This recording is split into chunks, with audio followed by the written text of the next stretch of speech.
Thank you, everybody, for joining us today for this Select Board ARPA Review Committee joint public hearing. I will not be as eloquent as Raul is when he does public comments for the Select Board. First, I must thank you, the Review Committee, for your tireless work on this. And I do mean tireless. We started with $160 million in requests.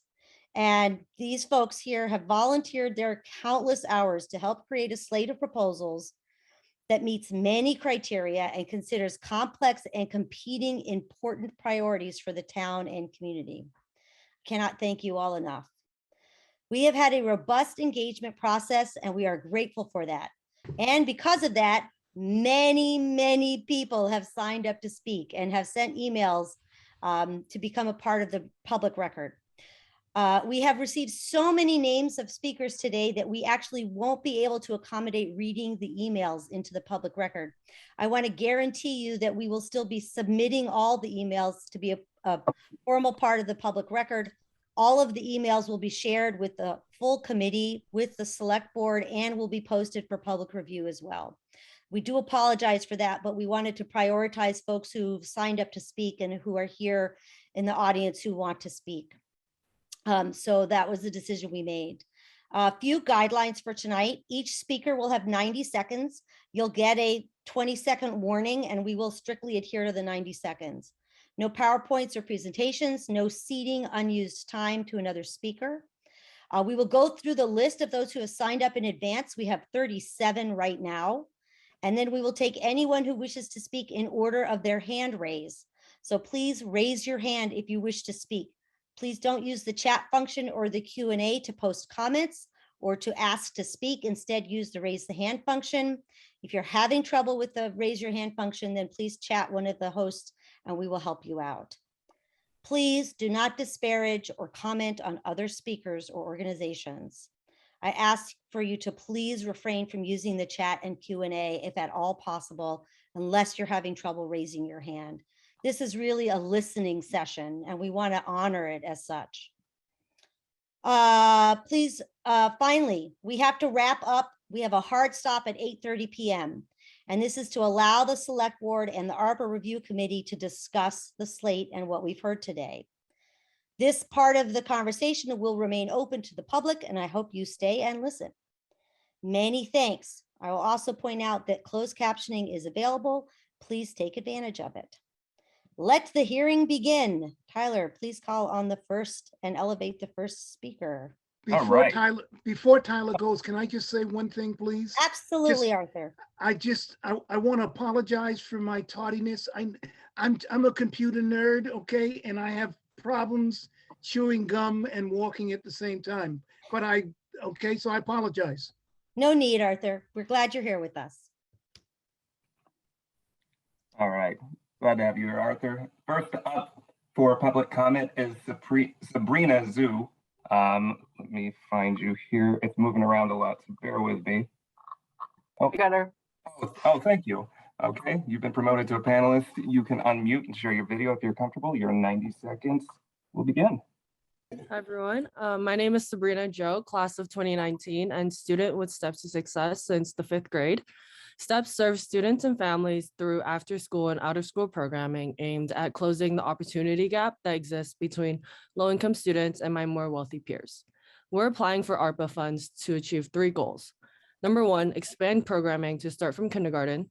Number 2, support BHS students in their post-grad endeavors. Number 3, fund scholarships for students headed to college. Most low-income students do not speak English at home with their parents, and more than a year out of the classroom has resulted in some of our 2nd and 3rd graders being unable to read. Parents cannot make up for this disparity, nor can they afford traditional tutoring and enrichment options. STEPS has partnered with the Brookline Literacy Program to tutor our students after school, and we hope to use ARPA funds to continue supporting our students and building the foundation for learning. Our current graduating class has been drastically impacted by COVID, and STEPS is stepping up to provide post-secondary pathway support, in addition to financial aid to our students. In partnership with the BCF, STEPS will use ARPA funds to provide scholarships and direct support for low-income students from BHS. These efforts to expand programming at the early and later stages of students' academic careers will lead to a just and equitable recovery for communities and that have been disproportionately impacted by COVID. That is why I believe the Select Board should fund Steps to Success's application so that the next generation can continue to receive this crucial support. Thank you for your time. Next up is Mishi Mandy. You can unmute and your 90 seconds will begin. Hello, everyone. My name is Miche. I'm an alum for the nonprofit at Step Success. Step is applying to expand their programming down to kindergarten, bolster high school support, and to fund scholarship for students heading to college. Steps help me and students like me through school by expanding my views about academic jobs and opportunities beyond high school. Through their Work Connections program, I was able to secure an internship that allowed me to gain experience at a news station, opened my eyes to new interests, and led me to seek more post-secondary education, and eventually helped me to my current profession as a producer at KCRA in Sacramento, California. They also helped me apply for college, figure out financial aid gaps, assisted in paying for my books, and met with me throughout my college years to ensure that I stayed on track to graduate. Without Steps, my family and I would have been alone throughout that entire process. Students have been dramatically hurt by the pandemic, and our younger students have felt some of the worst of it. Our youth already enter our programming behind their peers, and in reading and math, and would benefit greatly from the expansion of Steps programming to lower students. Our current graduating class has been drastically impacted by COVID, and Steps is stepping up to provide post-secondary pathway support. These efforts to improve our students' conditions at the early and later stages of their academic career will lead to just and equitable recovery for communities that have been disproportionately impacted by COVID. This is why I believe the Select Board should fund Steps Success applications so that the next generation can continue to receive that type of necessary support. Thank you so much for hearing me. All right. Next up on the list is Janelle Vasquez. Let me find you here. There's like 100 people. I do not see Janelle on the list. I'm going to move on to the next person. If you're here under a different name, just please raise your hand or indicate that you're here. For now, we're going to move on to Sarah Nardin.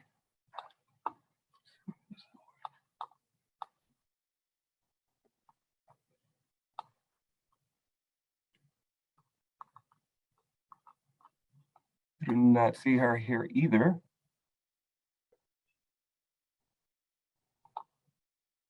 I'm going to just keep moving down the list if I don't see their name, and we'll circle back. Next up would be Jim Batchelor. Let me see.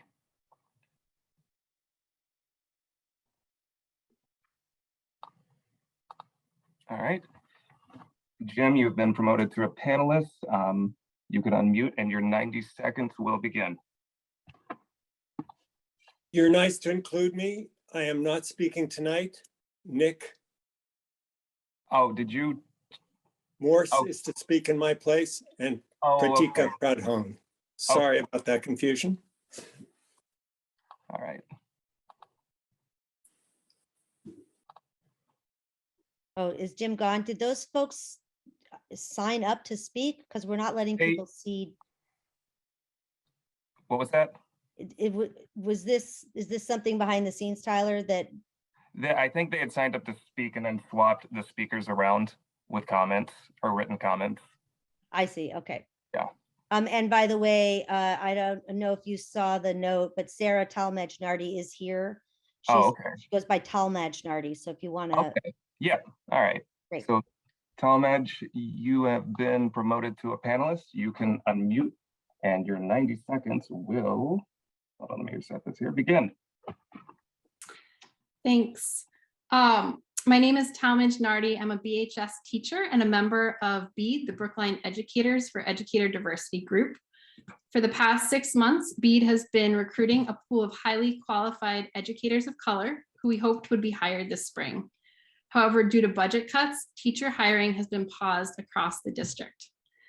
For every week that goes by with no job postings, our pool of diverse candidates gets smaller and smaller as other districts interview and hire these amazing teachers. Truthfully, this is heartbreaking.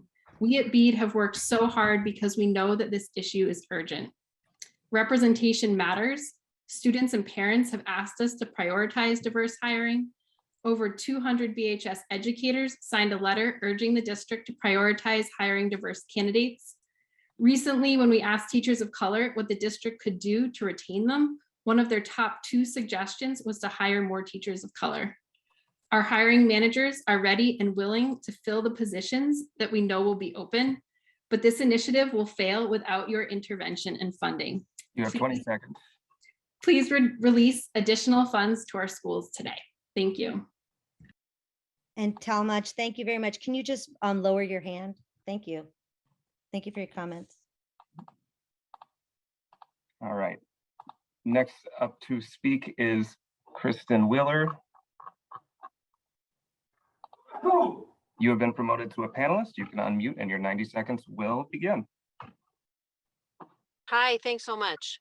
I am actually a baker and a Heath teacher, and I am also here, like Talmadge, as a member of the Brookline Educators for Educator Diversity Group, which we call BEAD. I'm here to urge you to release additional funds to the school system because, as Talmadge said, it will enable us to work towards hiring more educators of color throughout the district.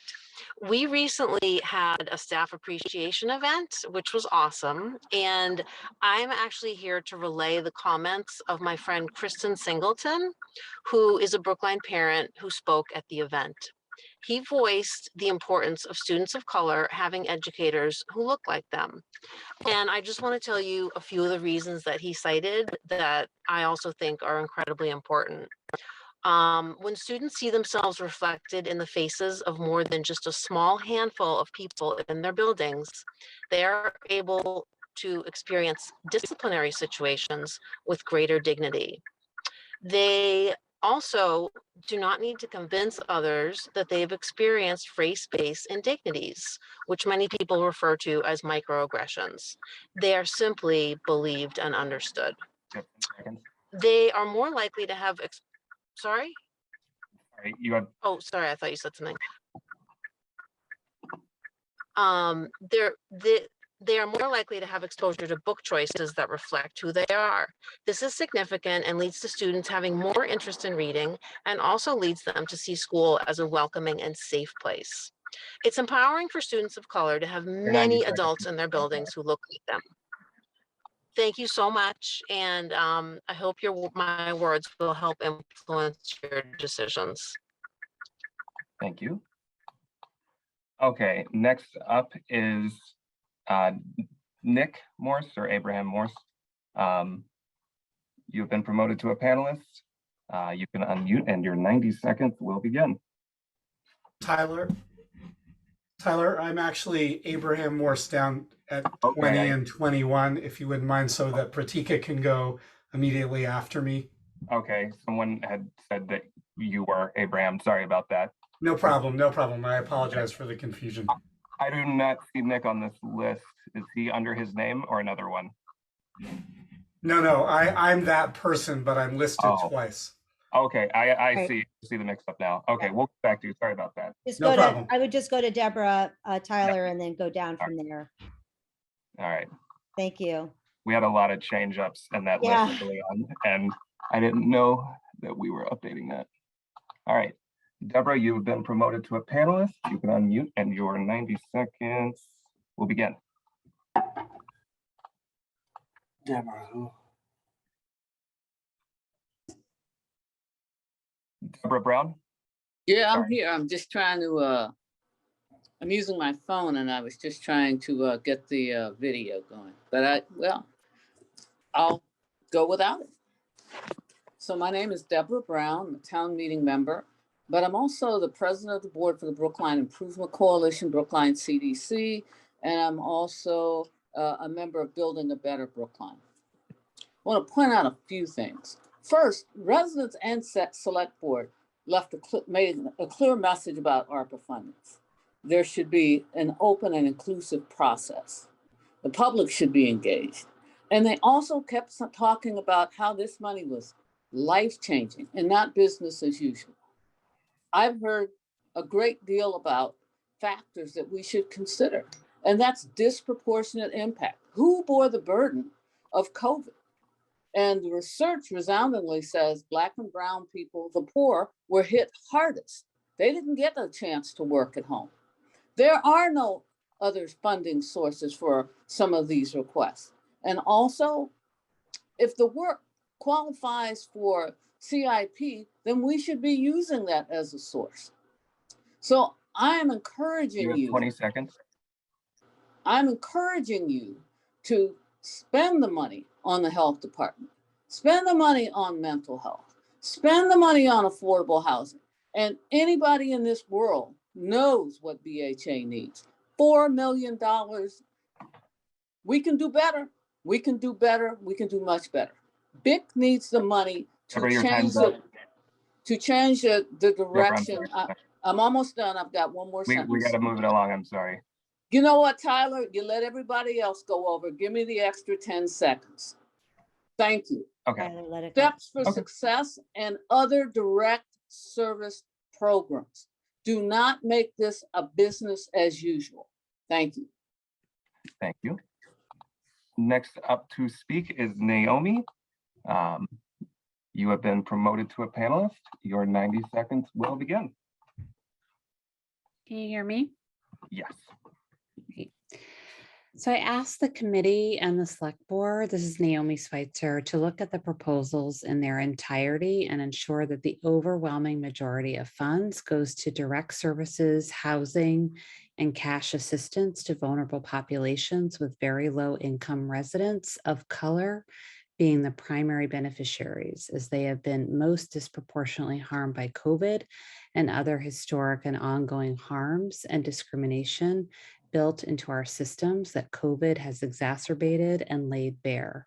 We should not be funding projects that should be funded out of our normal CIP planning through the operating budget and overrides. This is a once in a lifetime opportunity to fund the things that most people in Brookline say we care about, like affordable housing, but that the buck is passed to the federal and state government.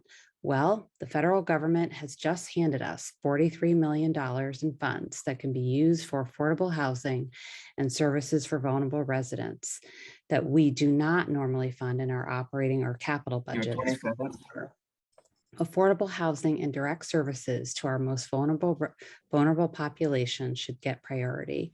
Our public housing and affordable housing residents have spoken up that the housing they live in is desperately in need of updates, and community members have prioritized the need for affordable housing. Please fully fund the BHA proposals at $16 million and the BIC and Center Street proposals. Please fund Steps for Success, the 66 bus proposal, the safety net, the food pantry, and other services for vulnerable populations. Thank you. Thank you. Next up to speak is Juan. Juan Cantu, you have been promoted to a panelist. You can unmute and your 90 seconds will begin. Hi, everybody. My name is Juan Cantu. I am the Executive Director of Steps to Success, Inc. I'm here to talk about funding Steps applications.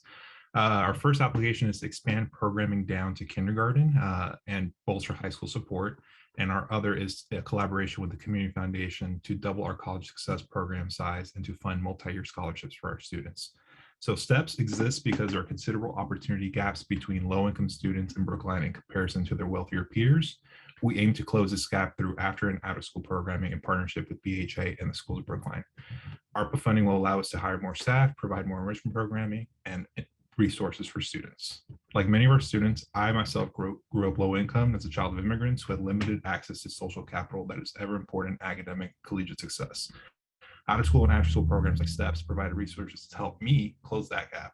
And I was able to attend Harvard twice, and I'm now dedicated to ensuring the next generation can access resources they need to succeed. We're advocating for ARPA funding because our students have been dramatically hurt by the pandemic, our younger students that felt some of the worst of it. Our youth already enter our programming behind their peers in reading and math and would benefit greatly from the expansion of STEPS programming to lower grades. Our current graduating class has been drastically impacted by COVID, and STEPS is stepping up to provide post-secondary pathway support in addition to financial aid.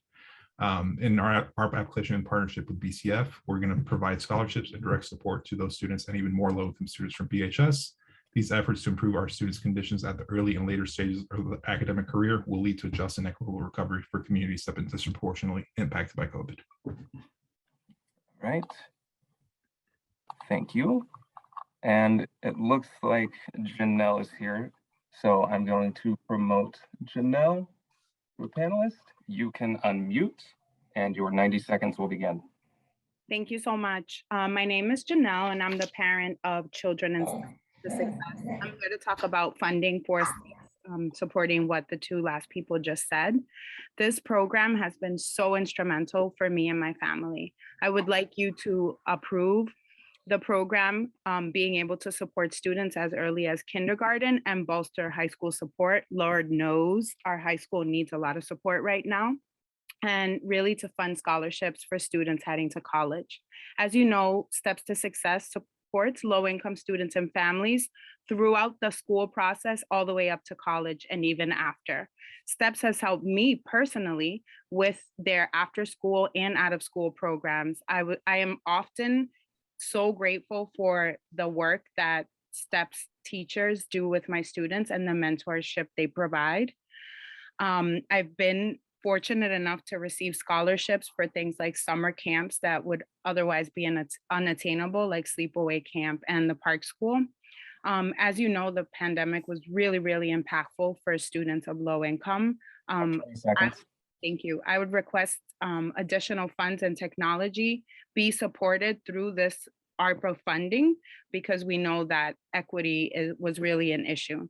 As you know, COVID has also been really impactful on our high school students, especially those that have graduated or are ready to graduate.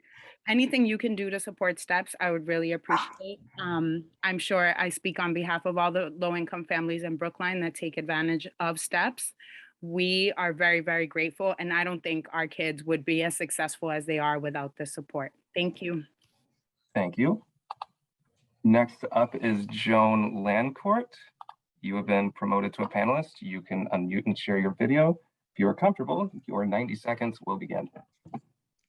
My name is Joan Lancourt. I'm a member of the Building a Better Brookline Coalition. We support the Brookline Improvement Coalition's ARPA proposal, especially its inclusion of money to sustain the creation of a tenants organization for all Brookline public housing properties, providing a formal structure through which tenants can experience a sense of agency in an ongoing, safe, and powerful way is an important part of addressing the health, climate, and racial disparities highlighted by COVID's impact on public housing residents. Numerous studies have shown that the vital connection between decent, safe, and sanitary housing on health and learning outcomes, especially for young and teenage children. As Brookline's Community Development Corporation, BIC is ideally suited to provide for a tenants organization, as well as for a first-time home ownership program and mental health support for their tenants. I would also like to point out that BIC has one of the diverse boards of any Brookline organization, and their new strategic plan makes them a critical player in helping bridge the housing, health, and social service gaps in Brookline. Thank you. Thank you. Next up to speak is Katha Seidman. You have been promoted to a panelist. You can unmute and share your video if you're comfortable. Your 90 seconds will begin. My name is Katha Seidman, and I live in Precinct 2. I'm speaking here on behalf of Building a Better Brookline also. We urge your support for the Brookline Housing Authority's ARPA submission of up to $16 million for capital improvements to the Trustman and Egmont family housing developments. These state-funded housing developments provide homes for 206 families with over 250 children, along with seniors and households with a disability. The residents have a median income of $16,500. 67% identify as persons of color. As you well know, these homes have been chronically underfunded by the state. The American Rescue Plan offers BHA and the town a one-time opportunity to address the most critical needs at these properties.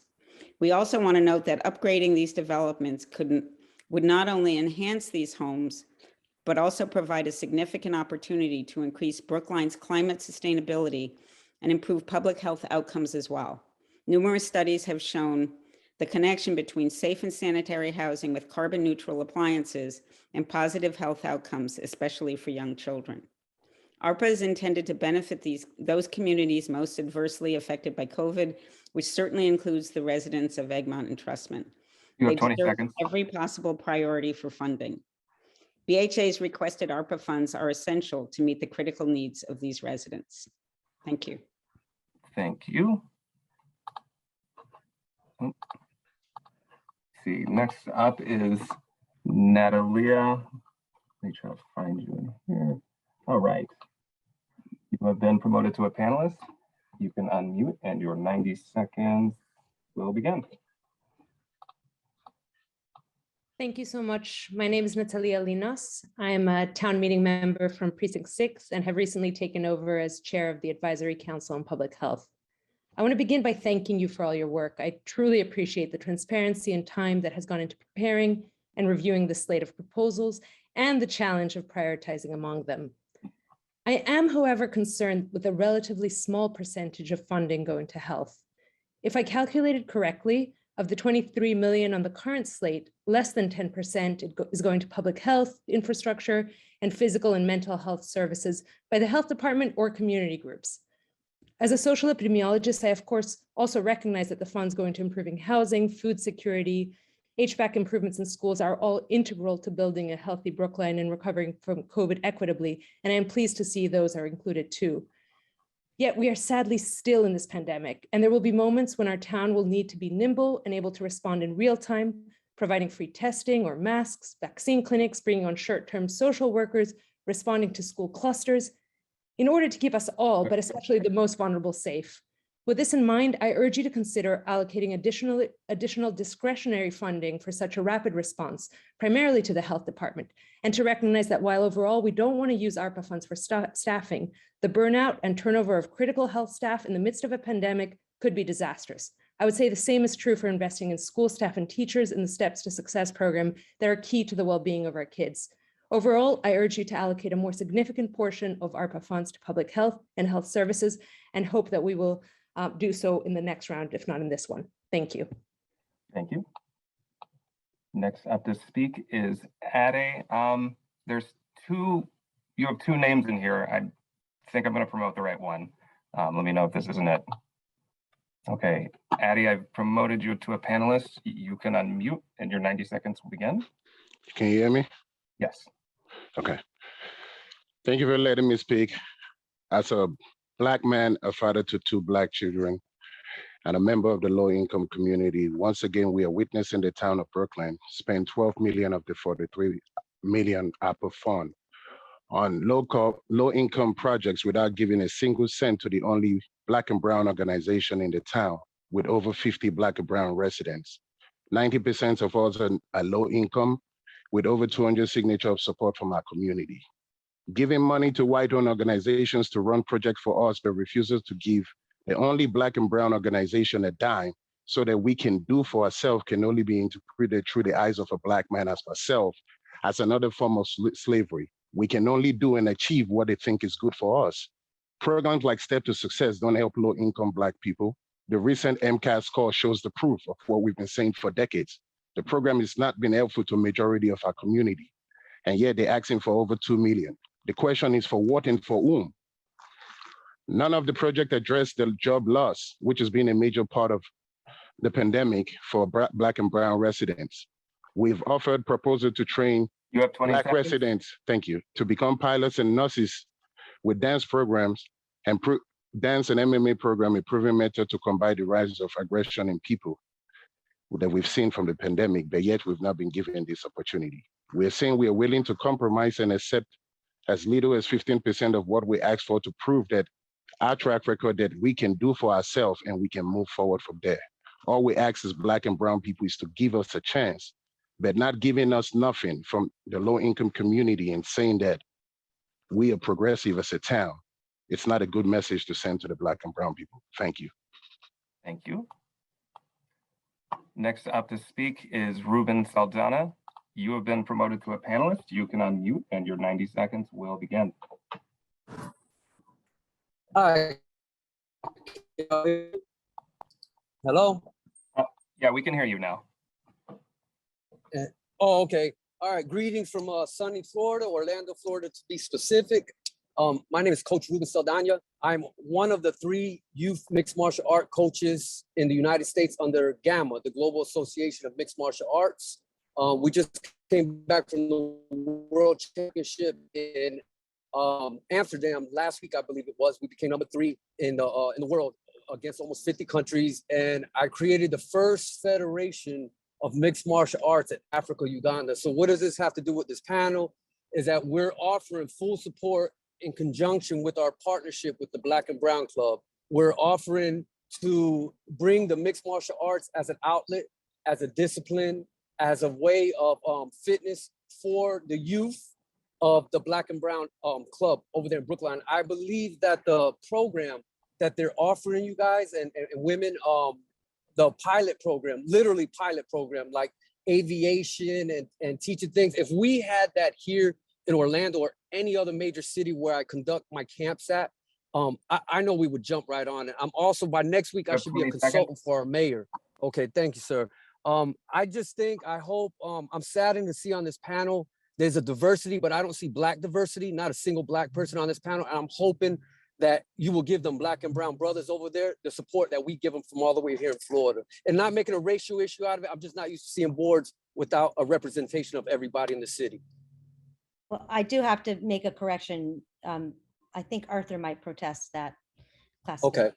Okay, maybe I can't see you, brother. I'm sorry. That's Arthur. okay. That's okay. I'm sorry. Just, Your light Arthur's is blooming waving. behind you. Okay. Well, I'm glad Not to to see that. Please not to tokenize Arthur, but no, I'm just glad so you you know, pointed that we out. do have that Okay. representation. All right. I'm glad you pointed that out, and I appreciate that. All right. Thank you. Next up to speak is Jamar Payne. I do not see your name, Jamar. If you're here, please raise your hand. We'll circle back. In the meantime, I'm going to move on to Joe Crawford, whose name I also do not see. Let's see. All right, I'm just going to keep moving on. Next up would be Audra.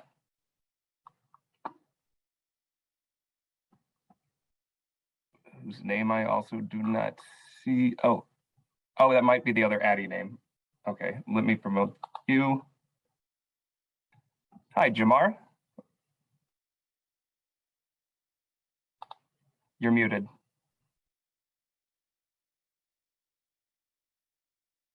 I think that's actually the same Addie. Addie had 2 names in here, that's why. Okay. Okay, I unmuted it. This is Joe Crawford. Oh, great. Okay. Oh, good. Thank you. Yeah, okay. I'm associated with Deij that talked about training pilots for minorities. I'm also his flight instructor and took him from private through his airline transport license, which he is now working. I have a flight school in Orlando, Florida called Choice Aeronautical Academy. I have been teaching for over 50 years. I'm interested in associating with AJ and helping bring Black and brown pilots into the community of aviation, which we have an extreme shortage. I'd be happy to, cut a lot of the profit or almost all the profit in order to bring up brown and Black pilots into the system, which there's a serious shortage of. There's not any program that I know of. I'm in Florida. I'm in Orlando, Florida, but AJ is in your town there, and we're going to associate the people in your town to bring them down here to my school to get them their commercial license. Be happy to. I'm just here to happy to be a product of helping the minorities get into aviation. And I've been doing this for over 50 years. And I've been an FA examiner, and I fly 4 jets, and I have a flight school in Orlando. Thank you, and I hope we can get some funding to help our minorities pilots. Thank you. And Ade, can you just lower your hand? Or not Ade, I'm sorry, that was Joe Crawford. Just lower your hand. Thank you. Next up on the list is Alu Kabal, whose name I also do not see. What I'll do is just, if you are here and I've said your name, please just specify in the chat so I know who to promote if you're showing up under a different username on here, because I'm using what I received in the email. So moving forward, we have Reggie Winston. I think Abraham Morris is the next one who's actually here. I think so too, because I don't see Reggie either. Yeah. So in that case, yes, we will circle back finally to Abraham. All right. He's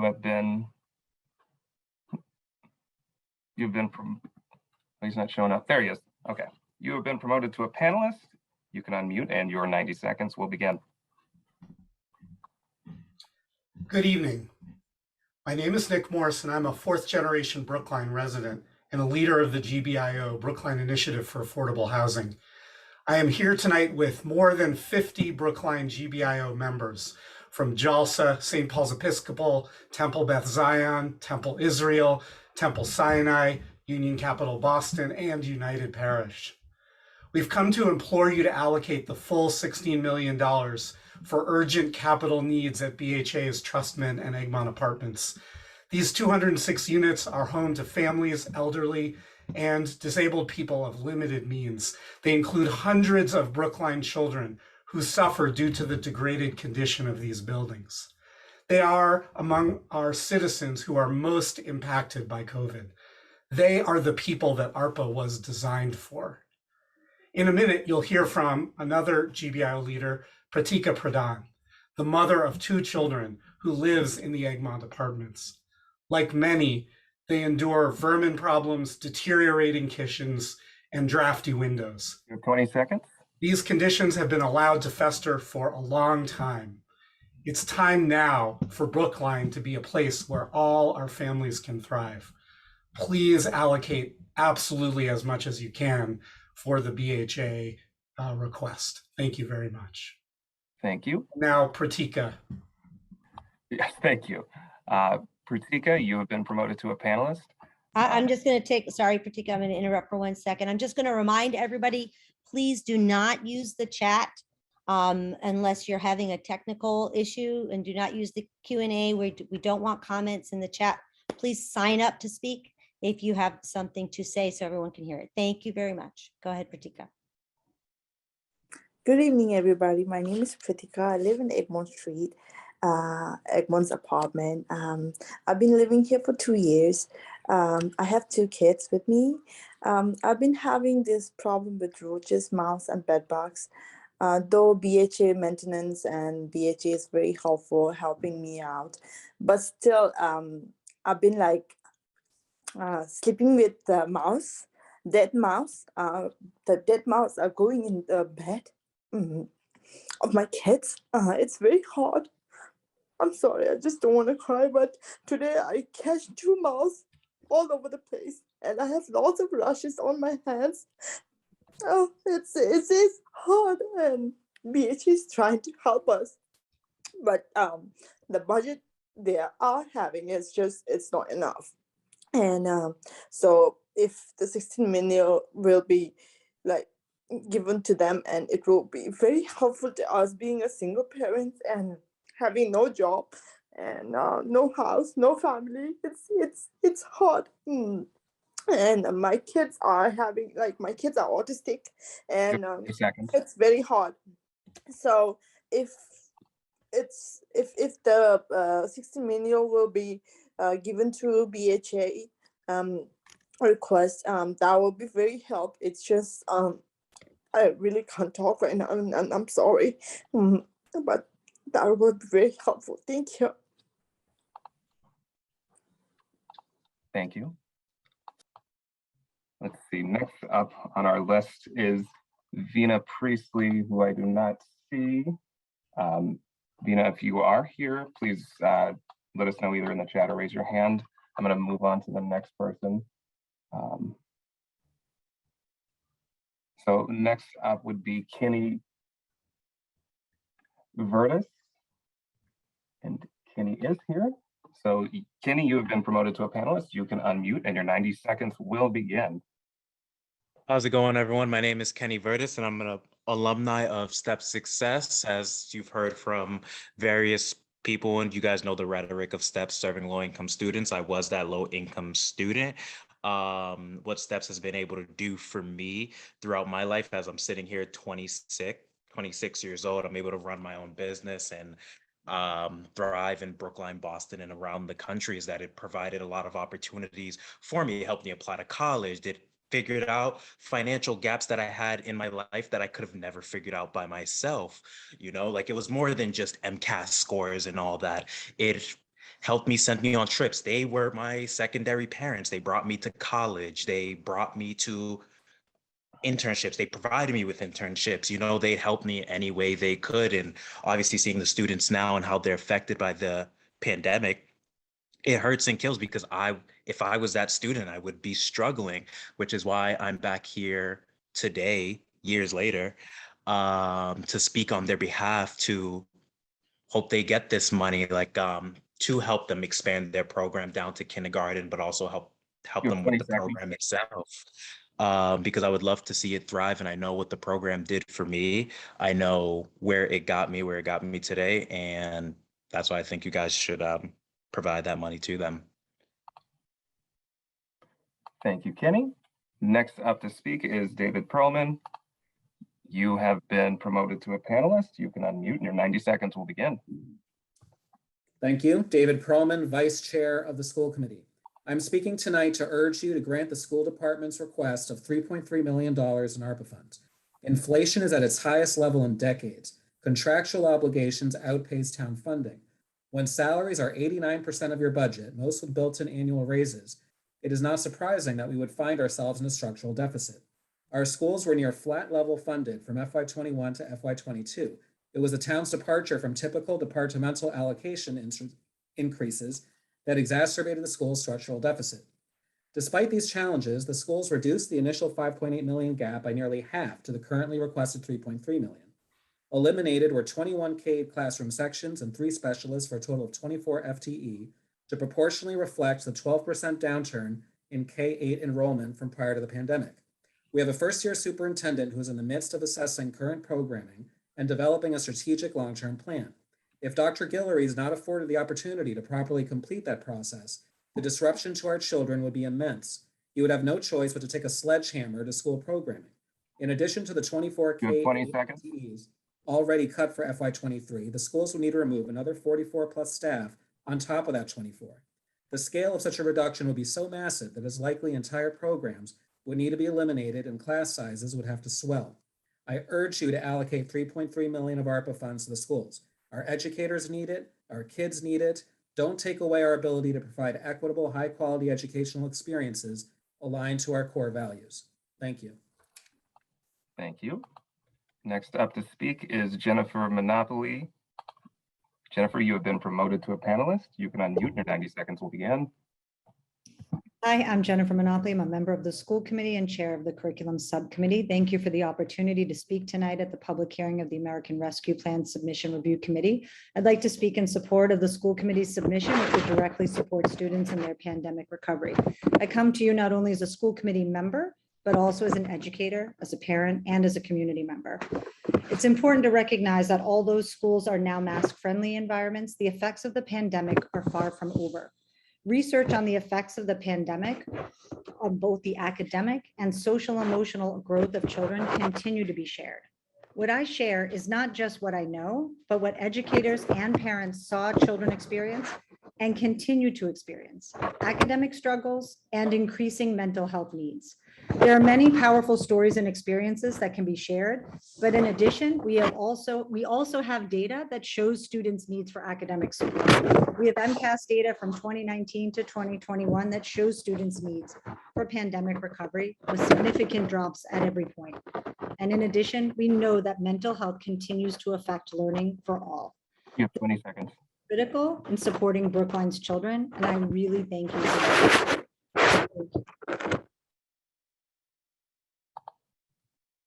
Let's see. Thank you.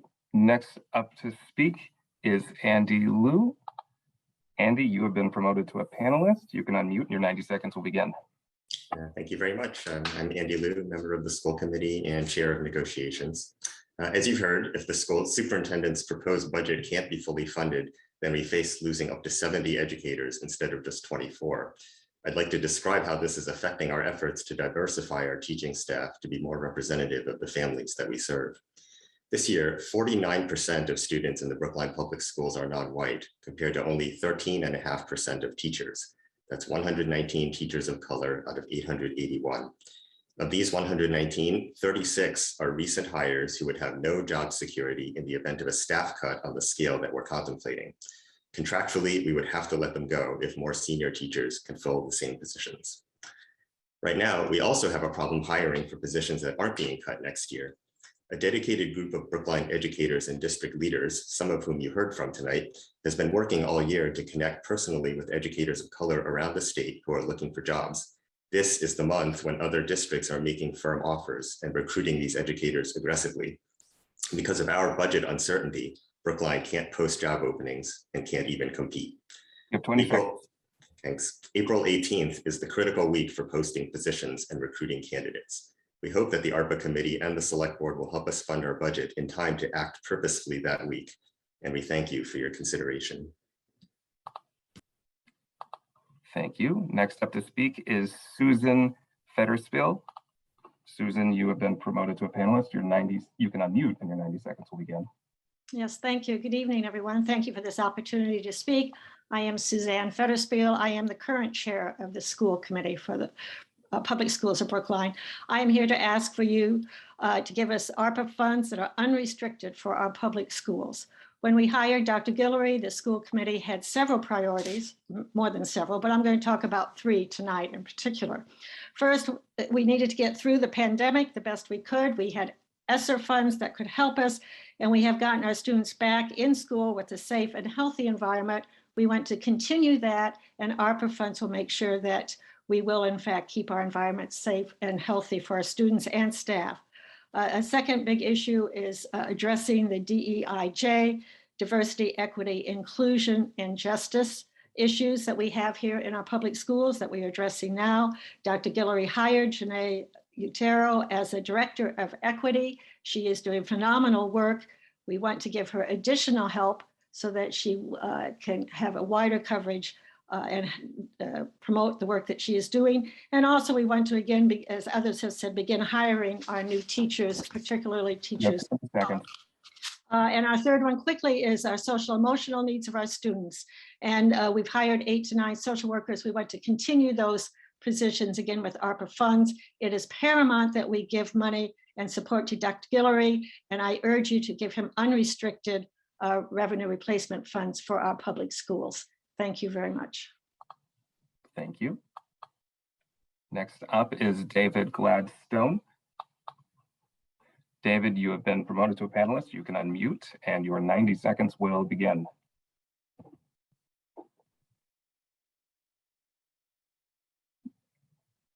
Are you there, David?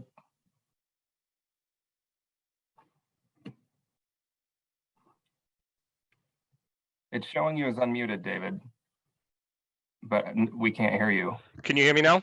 Yes, perfect. Okay, thank you. Good evening, board. Thank you for your help with the reviewing of the ARPA products. As president of the Brookline Chamber of Commerce and as a business banker, I've observed firsthand the damage COVID has done on our restaurant industry. I'm talking about restaurant resiliency. There are no other ARPA-related asks that will give direct technical assistance support to the restaurant industry. The technical assistance program would include 15 Brookline-based restaurants divided up into 3 cohorts of 5 each. I have some quotes from area restaurants. Nick from Paris Creperie, as someone who had similar training, I understand the value of technical assistance program that helps to connect all the dots and improve your overall performance. Ailish from the Public House, the value of having your business analyzed and working on a plan to improve your overall business is something I would take full advantage of. Granny O'Malley's, You don't have the opportunity to learn relationships between suppliers, menus, profit and loss, and employee retention if you offer the course. We'll be there. From our consultant, as we know, inflation has wreaked havoc on the restaurant industry. A case of chicken a year ago was $50. It's now $130. To go, single to go items, the actual container was $50 last year. This year it's $90. Restaurants have been forced to cut costs, raise menu prices, seek alternative foods, establish additional revenue streams, and communicate with the public in a very different manner than before COVID started. My ask is simple. I would request that we run the resiliency program for 1 year as a pilot at a cost of $82,450. If you measure this out, it matches down to $5,496 per business. If we don't do this, our businesses are going to be impacted in a negative way. And oh, by the way, the cost to help this is just the $54.96. It's a very wise investment for our business districts in Brookline. Please consider this program for the 1 year duration. It would be a shame to pass this one by. The investment in our small business is crucial, and as they say, priceless. Thank you and good night. Thank you. Next up is Rebecca O, but I do not see Rebecca here, so I'm going to go ahead and move on to the next speaker. Samuel Pierce. Sam, you have been promoted to a panelist. You can unmute in your 90 seconds. We'll begin. Yes, thank you. My name is Samuel Pierce. I am probably one of the few people that can say I started from transition to kindergarten at the Pierce School all the way through Brookline High School. So I actually was in a science program by my dear friend Arthur Conquest. And I think that this Black and Brown Club proposal is actually the next thing that's going to bring everything together. I think without a question, we need to make sure our teachers and our schools should have their funding.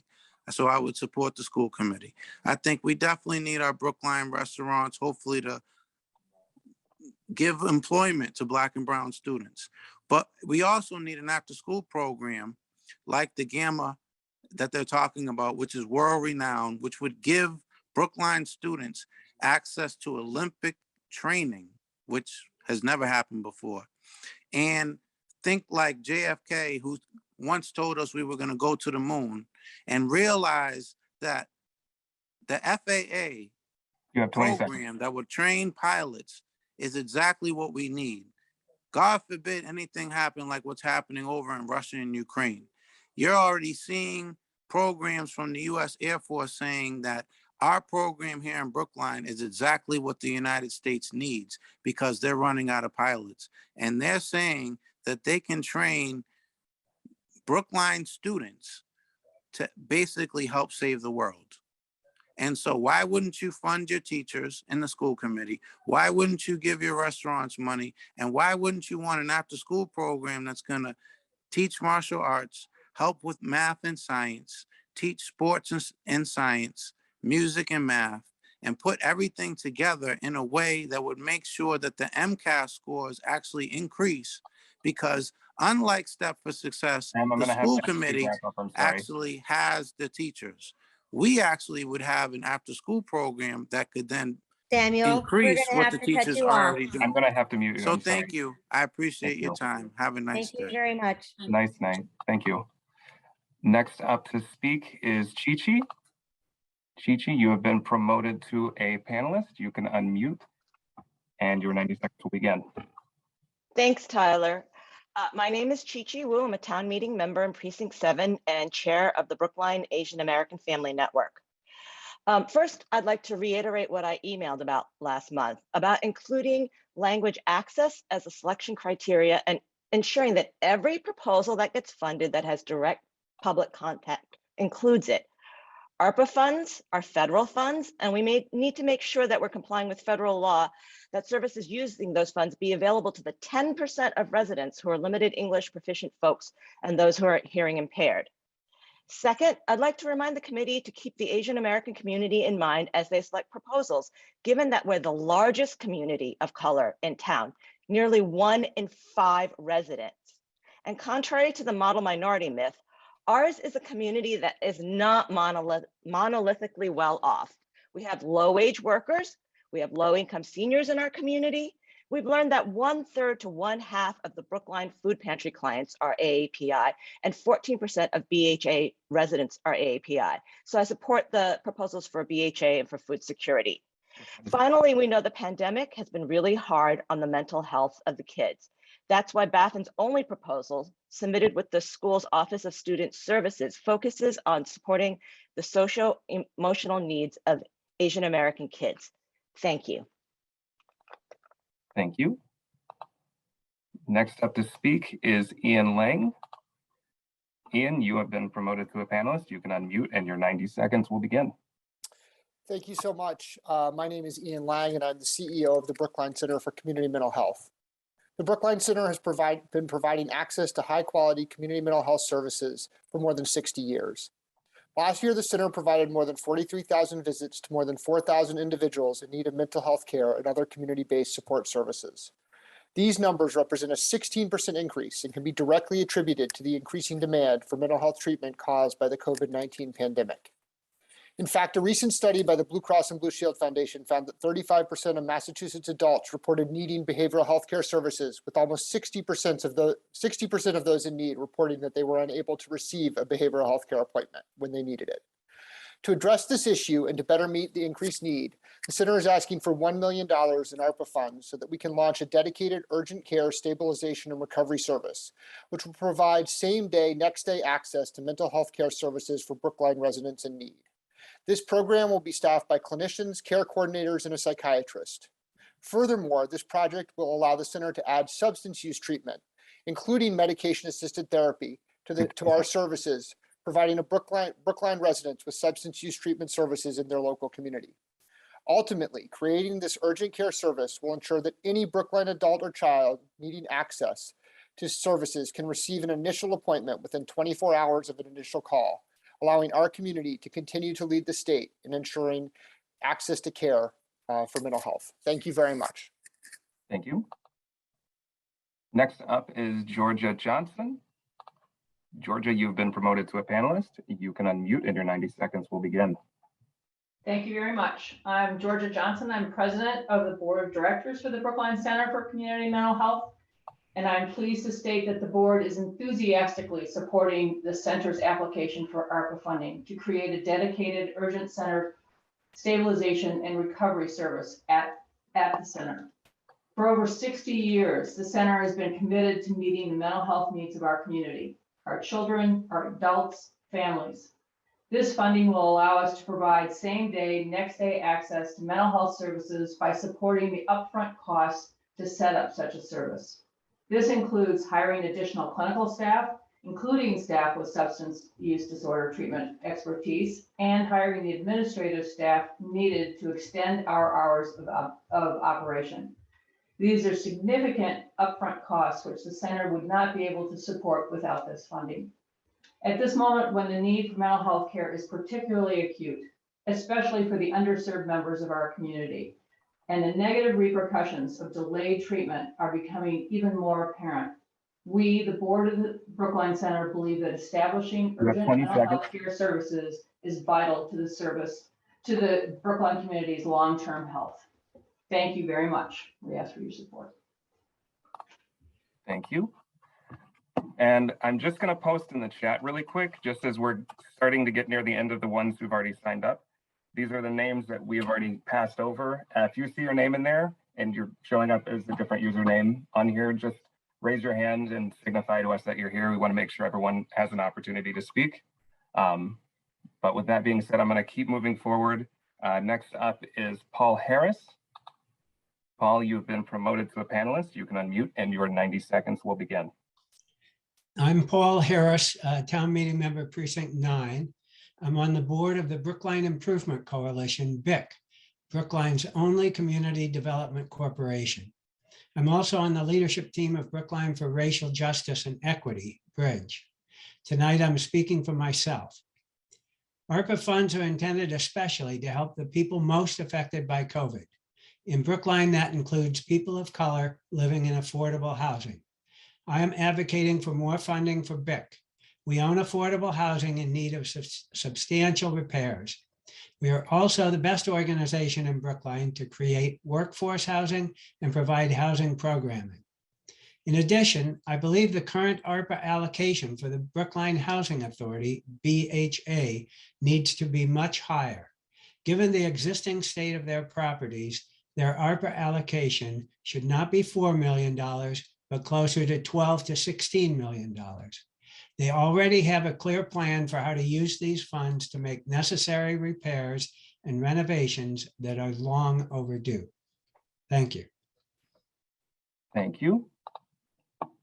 Let's see, next up to speak is David Trevette. David, you have been promoted to a panelist. You can unmute. Your 90 seconds will begin. Well, thank you very much. David Trevette, Precinct 2. Proposal 21-43 on pedestrian lighting addresses a public safety issue that impacts a vulnerable population that was hit hard by COVID. Let me explain. The senior population experienced the most fatalities from COVID and are more likely than other age groups to have underlying health conditions. As a result, many have isolated for 2 years, afraid to go out and often live alone. Social isolation is a serious but often invisible health problem. We should help older adults be safe and feel comfortable getting out to socialize, including at night. This is not just about masks and vaccines, it's also about our public infrastructure. Muscle loss and balance issues are realities of growing older. Seniors are often more likely to suffer crippling injuries if they fall. Those factors, combined with uneven, heaved, and dark sidewalks, plus poorly lit crosswalks, present substantial dangers for older adults. When we get older, we don't stop wanting to go out at night. Think of all that our town has to offer. Evening programs at the senior center, movies at the Coolidge Corner Theater, friends to have dinner with, good restaurants to eat at, retail businesses that are often still open at night. The pedestrian-friendly lighting committee had no budget, no consultants. The professional master lighting plan that was recommended in its report can establish technical standards, clarify priorities, and assess engineering options. It's the necessary first step that can make actual improvements possible, and it can position the town well for seeking implementation funding. Pedestrian activity is good for our town's economy and struggling local businesses. Let's make it safe. Thank you. Next up to speak is Amy Takanami. Amy, you have been promoted to a panelist. You can unmute and your 90 seconds starts now. Amy Takanami, she, her, hers, town meeting member in precinct 10. Just want to start off by saying thank you so much to each of the committee members for all of your volunteer time and labor, the thoughtfulness you have brought to this really difficult and important work. I'm here to voice my support for prioritizing ARPA projects and proposals that serve those that have been most disproportionately impacted by COVID-19. That includes people of color, low income and working class people, women, children, the elderly, and those living at the intersection of all of these identities. As others have already said tonight, this is a once-in-a-lifetime opportunity coming out of hopefully once-in-a-lifetime crisis, i.e. COVID, to narrow and close the inequities and injustices that this pandemic has exacerbated. Let's make sure the overwhelming bulk of the funding goes towards projects and proposals that we wouldn't normally be funding during a regular budget cycle, because this hasn't been a regular past 2 to 3 years. Our low-income, working-class youth and families have suffered significantly during the COVID-19 pandemic. Food insecurity, housing instability, loss of income and jobs, and many are still suffering despite those in our community with the privilege to start returning to normal. Steps to Success's 2 proposals will help to close the opportunity gap for those most historically marginalized students. BHA's proposal will support dire maintenance needs to improve the basic health, safety, and dignity of our BHA residents and community members. I hope that the final list of projects funded is overwhelmingly represented by organizations and people serving low income, working class, BIPOC people and communities, including STEPS, the BHA, BIC, Brookline Teen Center, Women Thriving, Batchelor, to name just a few. Thank you again to the committee for this time and space tonight. Thank you. Next up is Susan Cohen. Susan, you have been promoted to a panelist. You can unmute and your 90 seconds will begin. Good evening. My name is Susan Cohen. I'm a commissioner of the Brookline Housing Authority. I'm also general counsel at the Cambridge Housing Authority, and I have decades-long history advocating for the preservation of state public housing. In 2001, a report was prepared and issued by the Citizens Housing and Planning Association and 2 housing authorities entitled Protecting the Commonwealth's Investment. Even more than 20 years ago, the status of state-assisted public housing was already in tenuous straits. The report identified the potential loss of state-assisted units unless a greater financial investment was made by the Commonwealth to preserve these valuable and deeply affordable units. Unfortunately, adequate funding for these developments was never provided, and the crisis affecting the condition of the units has deepened. The BHA has identified 2 large family developments, Trutzman Apartments and Egmont Street Apartments, that are in need of deep rehabilitation. Our residents deserve the opportunity to live in decent, safe, and sanitary housing. They contribute to the richness and diversity of Brookline, and the town has benefited from the existence of this essential inventory of 20 housing seconds. that makes it possible for so many of our neediest citizens to be part of the Brookline community. We have a tremendous opportunity through Arpa funds to accomplish a long deferred goal and to ensure that the developments and the residents that live in them have a stable and long-term place to live. I ask that the funding requests submitted by the BHA be approved at their maximum amount. Thank you very much for your consideration. Thank you. Next up is Peter. Peter, you have been promoted to a panelist. You can unmute and your 90 seconds will begin. Hello, my name is Peter Moyer. First, I want to thank the select board for all the work that you're doing and for making the very difficult decisions of not funding some programs and funding others. I am on the town's advisory council for public health. In the last couple of years, I have succeeded Gloria Rudish, if any of you remember her, and I'm the interim medical director. And I'm here actually to talk about that position, and I'm hoping that the town will fund a half-time medical director. So right now I do the job as medical director as a volunteer. I have a very limited role. I work primarily on vaccinations, which has been a big job given COVID, and I've been the liaison with Panel 4 of the school department. I'm asking that we end up hiring a person, and he or she would be a half-time clinician for us and a half-time clinician at a regional hospital. What I'm really looking for is a much broader role than my very limited one, and I'm going to quickly read to you a list of responsibilities that I've enumerated here. You have One 20 is seconds. Medical supervision of clinical programs like the vaccine programs and the Medical Reserve Corps. Collaboration with the medical supervision of public health nursing. We have an excellent public health nurse, in case you don't know that, and emergency preparedness staff. Advise the department director on medical policies and new initiatives. Investigate communicable diseases. We've been through that. Act as a spokesperson for the Department of Public Health on medical issues to the select board, to you all. Collaborate with Brookline Fire, Police, and EMS, the Falmouth Ambulance Service, and emergency management and disaster preparedness. We got to collaborate with neighborhood hospitals. Peter, we got to keep moving. Peter, We're your done. time is up. Okay, thank you. Thank Thank you. you. Next up is Ryan Black. Ryan, you've been promoted to a panelist. You can unmute and your 90 seconds will begin. Thank you. Am I audible? Yes. Right. I echo the comments made about not letting this opportunity pass to dedicate serious resources towards equity, namely much of what town meeting member Takanami said. I would just add that regardless of which proposals get selected, our entire municipal budgeting should account for residents' basic, social, economic, and health needs on a regular basis.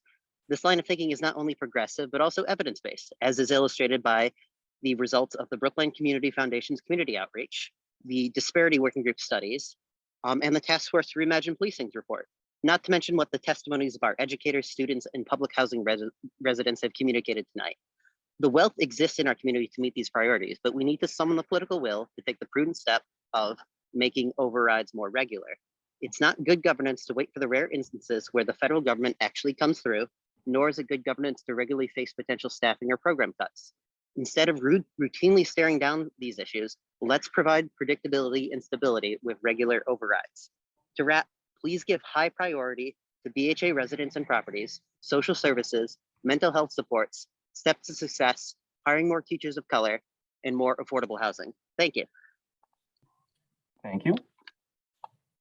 And last on the list is Bonnie Bastian.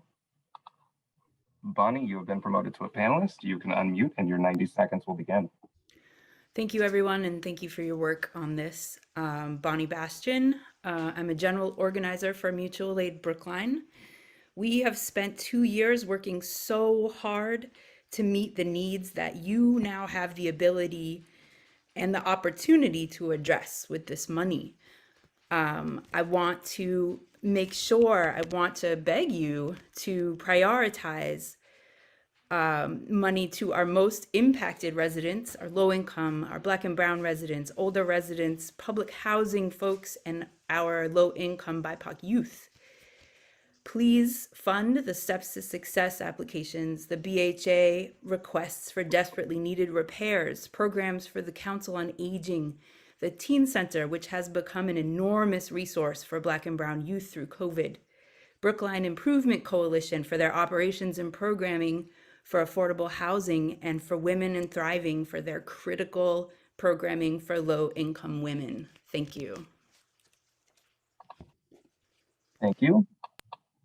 And actually, I misspoke. We do have another signed up. Elizabeth Bowen. Elizabeth, you have been promoted to a panelist. You can unmute and your 90 seconds will begin. Thank you. Hi, I am Elizabeth Bowen, the Executive Director of the Brookline Food Pantry. Thank you for the time you have all taken to consider these ARPA applications.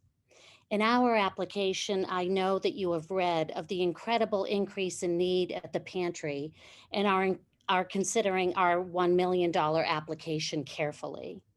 We want to be able financially to continue to provide the resources for the 600 to 700 families per week that we have been helping now for over 2 years. Also, as we stated in our application, we look forward to expanding our services. One instance is that we really want to provide more help to the students at Brookline High School. We have already set up a meeting with administrators, hoping to start a mini pantry at the high school next fall. I truly believe that our clients are exactly those for whom ARPA funds are meant. Your support of our mission is greatly appreciated. Thank you again. Thank you. Let's see. Anne Greenwald wants to speak. Anne Greenwald, okay. Yeah. Again, we have a few more minutes, so if you want to speak, please use the raise hand function. Yes, Thank you. I didn't even mean to raise my hand, but I raised it just to show you. Just a demonstration. Okay, Anne, we have promoted you to a panelist. You can unmute and your 90 seconds will begin. Thank you. I'm Anne Greenwald, and I want to echo the appreciation for how much work has gone into this and how much thoughtfulness. And I also want to echo that we really have a wonderful opportunity right now to use these funds to help those that have been most adversely impacted by the pandemic. And I know all of us have been adversely impacted, but there are some who are really suffering way more than others. And I think we need to take that into account. I think that I would really encourage you to fund the BIC programs, the BHA repairs, all the education programs, and the mental health services, as well as a plan to develop an emergency medical response plan for Brookline, because I think this is not the last time we will see pandemics, and I think it'll be 20 really seconds. to have, thank you. I think it'd be really good to have something in place for the future. So thank you again. Thank you. Okay, we still have a little bit of time left. If we have 105 attendees, I currently do not see any hand raised. Seeing no one raising their hand, I don't know if we want to move on. Yep. Thank you, Tyler. So, sorry, Samuel, if you've already spoken, we have limited everybody to speaking once this evening. So I'm going to do one clarification. We've had a couple of questions by email and in prior meetings that I did want to clarify that there is a matching funding for the BHA proposal. And so by giving $4 million to BHA, that actually means they will get a total of $14 million. So there was some question about how that would total out, but it'd be matched 2.5. So it'd be the 4 million plus another 10 million. So while you see 4 million in the slate on the line, that actually turns into 14 million total. So I just wanted to clarify that. And at this point, I'm going to officially close the public hearing. I really want to say thank you to everyone for your comments. It's a very valuable part of this process. And as you know, we have tried to be as transparent as possible. I think it's quite evident not everybody's going to be happy, but we are doing the best that we can do with all of the constraints that we have, and trying to really, I would say, make as much impact as we can with the funding that we have. So on that note, I'm officially closing the public hearing. And I'm going to invite everybody to stay on and listen if you'd like. And we are going to open it up to the discussion with the select board. You all have access to the slate. And so it'd be great for us as the committee to hear what you are thinking and what your questions are. And I think one of the big issues that we have not discussed yet together as a committee, I think we felt like we really needed to do it jointly with you as the select board, is the school funding piece. So who wants to dive in first?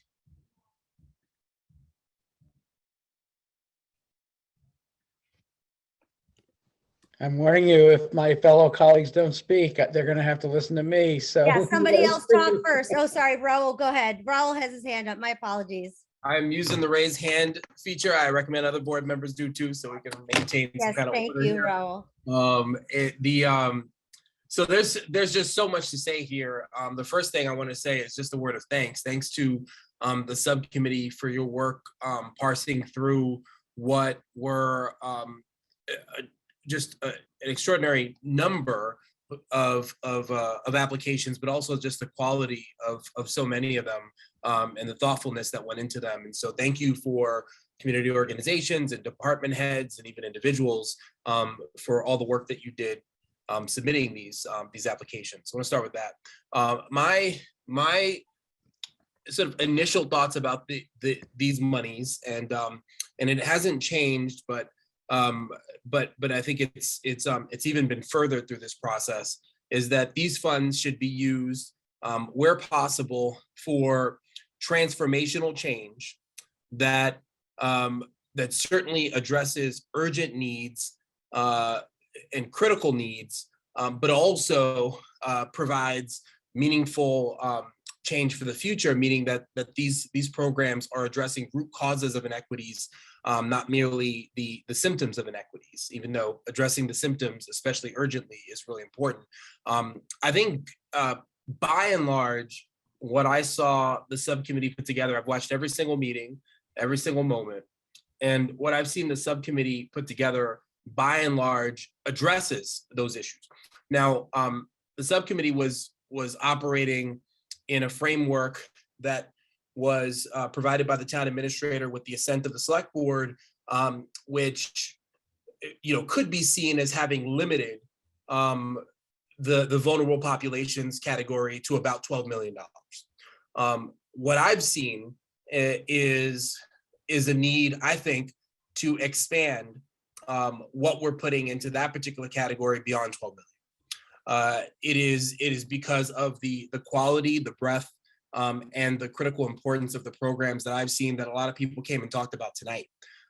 So there are programs that I'm glad to see fully funded, and others that I would like to see either have an increase in funding or be fully funded. Programs like the Steps to Success program that expands down to kindergarten and bolsters high school supports. I think that should be fully funded. The Women Thriving program is nearly fully funded. I think take it the rest of the way and fully fund that program. The Brookline Teen Center, I would increase that from 500K to 1.5 million. And I'm glad to go into more detail about any of these things, but we all have to talk, and there's a lot to say, I think. And potentially the food pantry as well. I was very excited to hear Elizabeth talk about a potential partnership with the schools there. So those are some of the things I'm thinking right now. I do have a few questions that we can either get to right now or as part of the conversation. Let me just sort of like go through the questions, and then Miriam, let me know how you want to handle these. But the questions I had was if there was a reason beyond budget constraints that the farmers market voucher program was not fully funded. Is there a reason that the hoarding program was not funded? Well, no, let me go through them. Yeah, let me go through them. And then we can just, and so the second one was there's a reason the hoarding program is not funded at all. And by the way, there might be good reasons for this. I'm not suggesting it's not a criticism. I'm just trying to understand. And I didn't hear it, I think, fully discussed in the discussion when I watched the subcommittee meetings. And then just the third thing is the need to have this conversation about the schools. Like, I'm fully supportive of closing the gap for the schools. I don't think all of that needs to come from ARPA. And so, I'm curious to hear others' perspectives about that and how we sort of balance, because, these funds have a particular purpose, and they are one-time funds. I'm also reminded that we've got another $20 million that a future board, and either through this particular subcommittee or some future subcommittee, is going to help us decide how to spend those funds. I do know, and I do think that this particular tranche of funds, while we have the opportunity to do it, I think we really need to, we did prioritize vulnerable populations. I guess what I'm saying tonight broadly is we need to prioritize them even further, and I'd like to see that reflected in our final budget. So I'll stop there. So I can answer the first two. The farmers market, that was just budget constraints. Plain and simple. The second, the hoarding program. So I actually reviewed that program, and I sat down with Segal about that program. I think that, the Public Health and Human Services is going to make a larger proposal for phase 2 that's more fitting to their overall needs. And I think that, talking to Segal about that kind of strategic thinking, this particular program has huge costs. It actually impacts quite a small number of people. And so when thinking about how best to spend that money, it went to the bottom of the list. Not that it's not a valuable program, but, I think that for the amount of inputs and the impact, there are just more fruitful ways to spend that money. Yeah, As that for was helpful. schools, Thank you. Yeah. As for schools, I think we need to have that discussion. Yes. John. Thank you very much. I would not have raised my hand, but I didn't see any other hands raised. I can't. No, please raise your hand. Yeah. I can't let the opportunity pass. I'm just going to say, as just as kind of a general rule to be thinking about as we go forward. First of all, excuse me, we have a slate that has $23 million plus of programs in it, and we might actually be under pressure to fund something considerably less than that, 20 million, let's say. We don't know yet, but we'll see. So we're already kind of at the generous end of what we can fund, and we should keep that in mind. And the second general rule I'd like to just suggest to people is that if people want to increase amounts in what's in the $23 million, at some point, they're going to have to tell us what they would fund with less. I do have some thoughts on what I would fund with less or not fund, which is in the current slate, in order to fund a few other things that are not in the current slate. And I'm more than happy to discuss them, but I don't want to, I don't think maybe that this is the proper time to get into that. We are going to have another meeting of the screening committee, excuse me, on Friday. And I think that would be the ideal time and the necessary time to hear from all of the members of the screening committee as to whether they have things in that slate that they would like to suggest either be reduced or eliminated in order for other things to be increased or added. And I look forward to that conversation on Friday. Bernard, I'm gonna call on you for a second. I'm just gonna follow up on something John just said, which is, in the end, the select board has to vote on this slate. So if there's a poison pill in the slate, we need to know about it by Friday so that we as a committee can address it, because what we send to you Tuesday, we hope you will vote yes on. So I asked two things. I asked you to be a little bit flexible. We all had to give up things that we wanted on the list originally in order to make it work, because everybody on the committee and keeping in the select board preferences has competing priorities. And as you can see by the many emails that we're getting by many people, and by the public comment we just heard, there are also a lot of priorities from the public that we are trying to consider. So just kind of keep that in mind. But at the end of the meeting today, when we walk out, by the time the committee meets on Friday, we need to know where you stand in terms of, can you support the slate as it is, or what it is that's, we know there are things you want, but what are the things that you absolutely will not vote on a slate if it's not included, or if it is included? Thank you. Bernard, go ahead. You're muted. You're muted. How did that happen? Okay, let me just give a few thoughts here. First of all, for the record, I'd like to note that the slate does not include my support for the safety net fund in the amount of $1 million, or the business resilience program. The safety net fund, especially, is what it says it is, a safety net. When other things fail, the safety net is there to help people out. Secondly, in terms of the schools, I'd really like to hear from Mel what his thoughts on that, because he develops a budget, and we need to really understand the balancing act that he has to go through. And I'd like to also get a sense, which I didn't get from any of the school committee members, of what their priorities are with, if they get 1.7 million versus 4.1 million dollars. What are their priorities? What really is essential, and what maybe can wait for maybe an override, maybe better budgeting, or other sources of funds. And I guess finally, Brookline Housing Authority.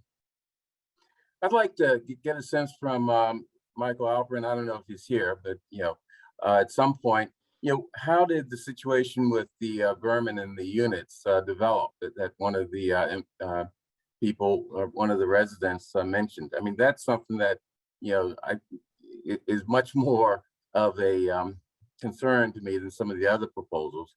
And I wonder if that's something that our health department can intervene with. They may not have the money to do that, but maybe that's where we find money in order to address that issue, because it impacts more than just the residents of the housing authority. I mean, it impacts the entire community. And finally, I'd like to get some response from Michael Alpine. I know he has a response, so I'm not trying to set him up, on the characterization of the Brookline Housing Authority units that we've heard tonight, as well as we've heard over many meetings. So that's it. Miriam, Thank you, Bernard. I'm going to see if Michael is willing to speak. So let me chat with him. In the meantime, I'm going to call on Heather, and then Mel will come back to you after that. Go ahead, Heather. Thank you. I have some clarifying questions, I think, first. So I'm looking at the spreadsheet of the slate and proposals, and I see kind of three sections. I assume that the proposals at the top are the slate, and then when it says committee members selected top proposals with tally count under 2, those are not part of the slate. And then there's a third section that says remaining proposals. Those are not part of the slate either. Tyler, you want to unmute Yeah, yourself? Yeah. I was going to take this one. That's correct. So everything in that first table that you're looking at, it's going to look a little bit different than the public facing version because I have yours broken out a little bit more. Everything, that second one with the tally count was based on those proposals drafted by the committee prior to last Friday. So as they kept cutting down the cost, they were narrowing down that proposal list. So that's what I captured in this one. Great, thank you very much. That is very helpful. You know, I do have to admit that there are a couple of things that I felt very strongly about that did not make the cut, and I am optimistic that with a second round, they hopefully will get another bite at the apple. I am more impressed by the work of the committee and the consensus, and so I will be supporting the slate when it comes to the select board. I think it really tries to balance a number of priorities, from what the feds wanted this money spent for what our town values are, and for, you know, the people who are the neediest right now. So I do not envy the position that you guys were in over the past couple of weeks. I really appreciate all of the hard work to, you know, get us a proposal. And I welcome the conversation about the schools as well. But I will wait until we hear from Mel. All right, thank you. Actually, sorry. Mel, what do you? I'm not exactly sure. What is the question about the schools? Do we have money other than ARPA to fill that 3 something deficit?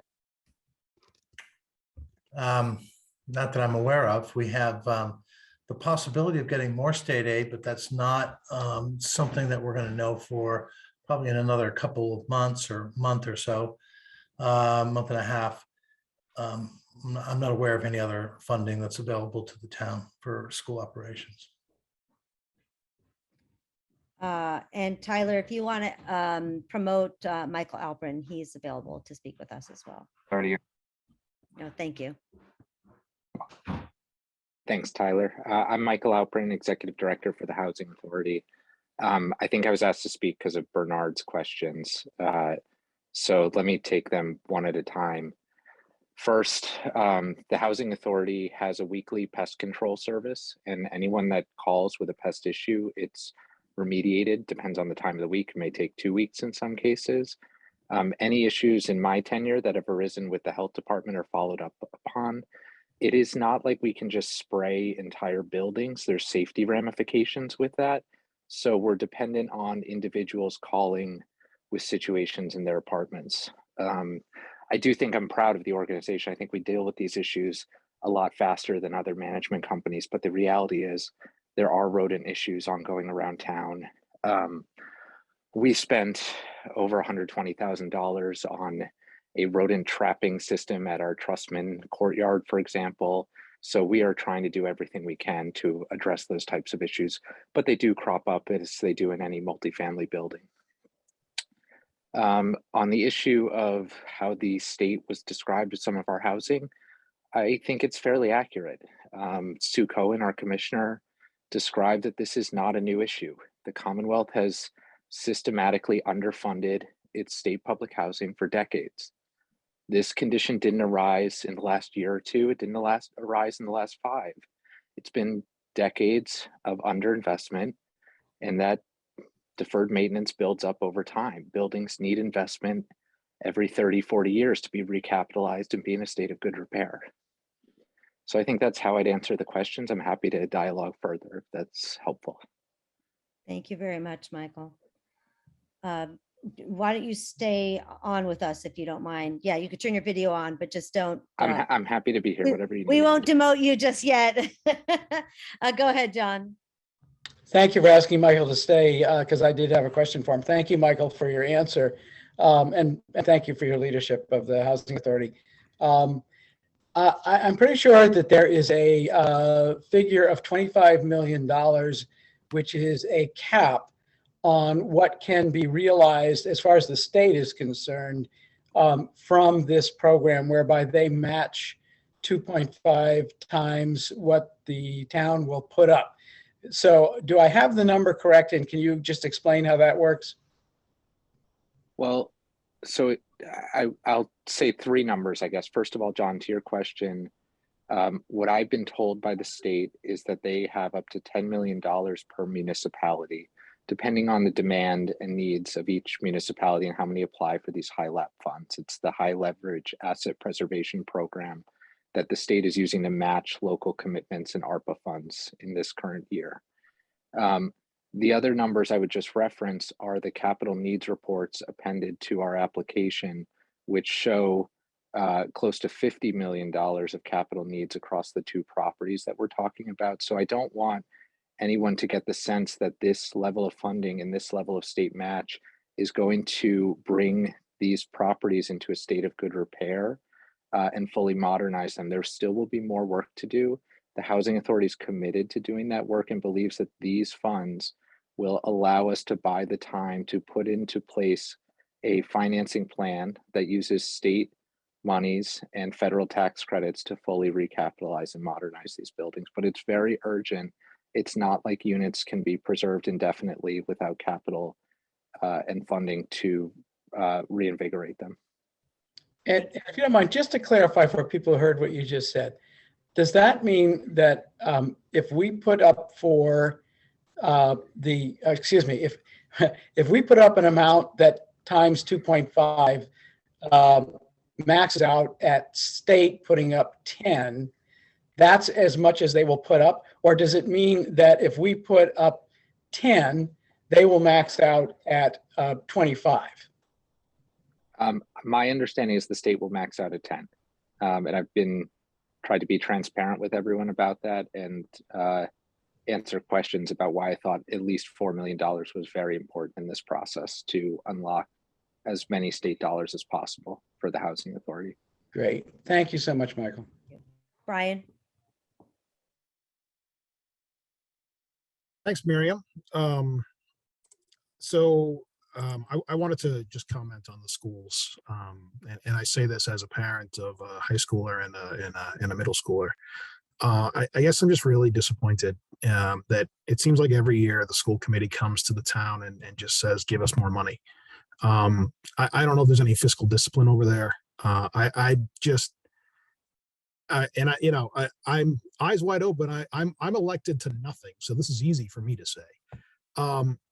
I just don't get it, how they can't seem to manage their own budget.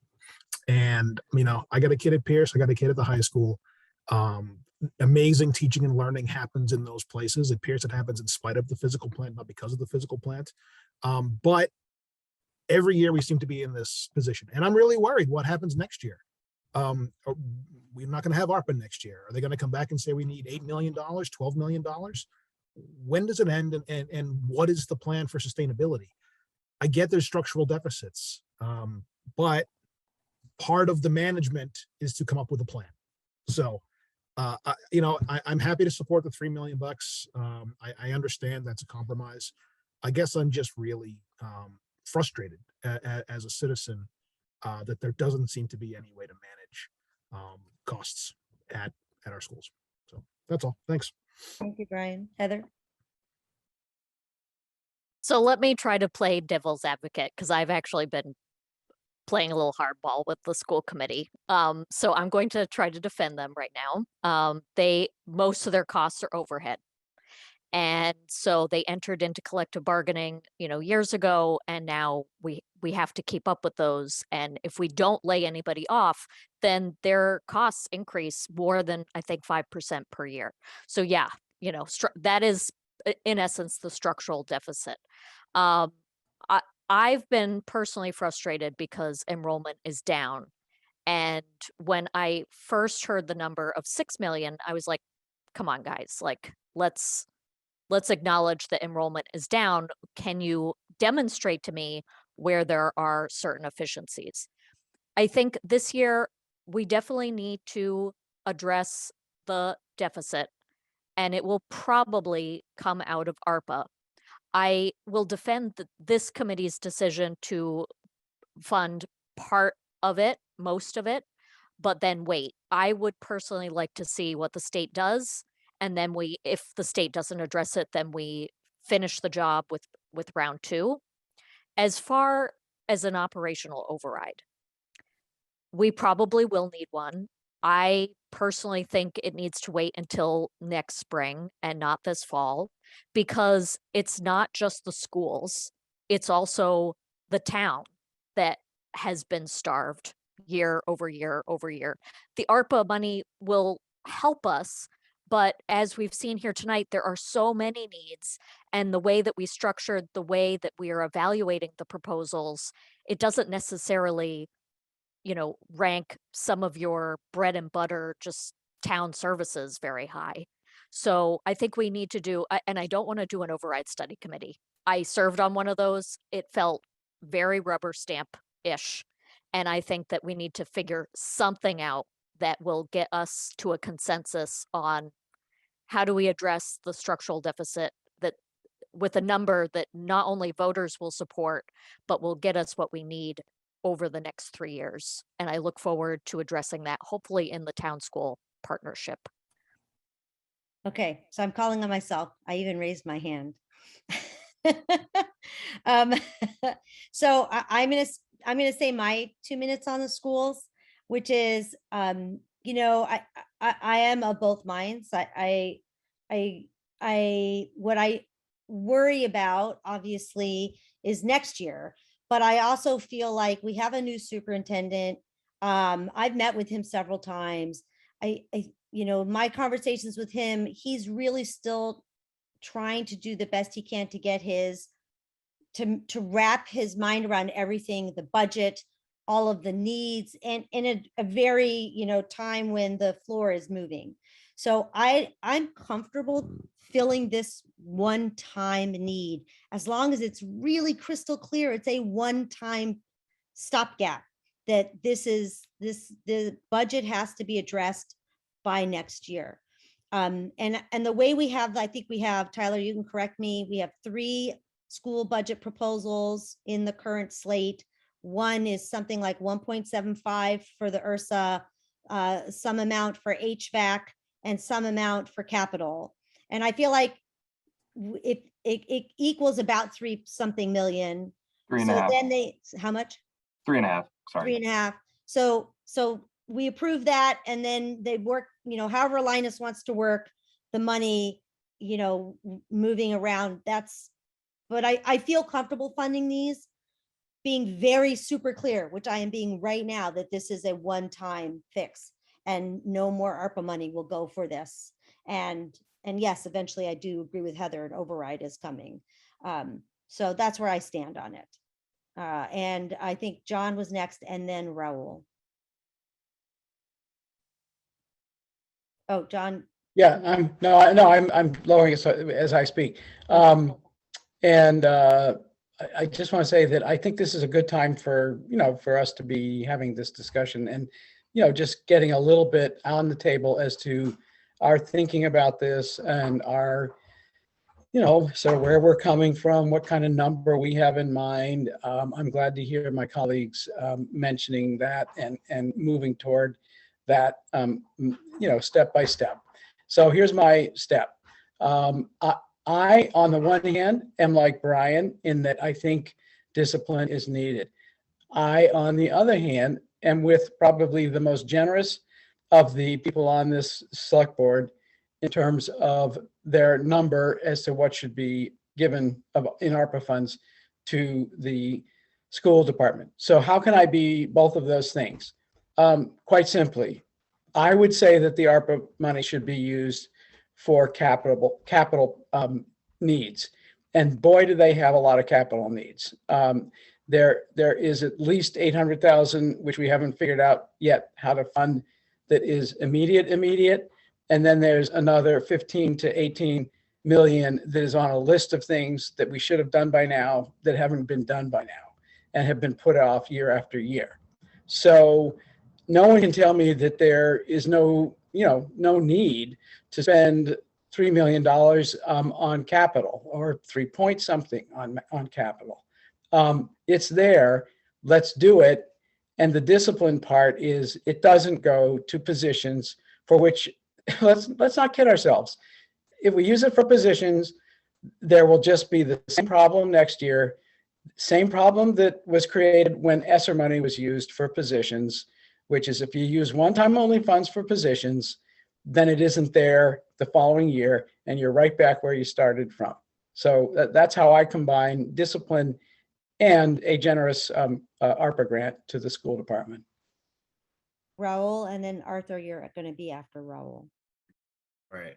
All right. I want to weigh in on the schools. By the way, we still need to talk about the select board's responsibility vis-a-vis ARPA funding decisions. And we have not had that conversation, I don't think, really, or except perhaps delegating it to our subcommittee, which I'm glad for the subcommittee support on here. But let's not forget, we are the 5 people that need to make these decisions.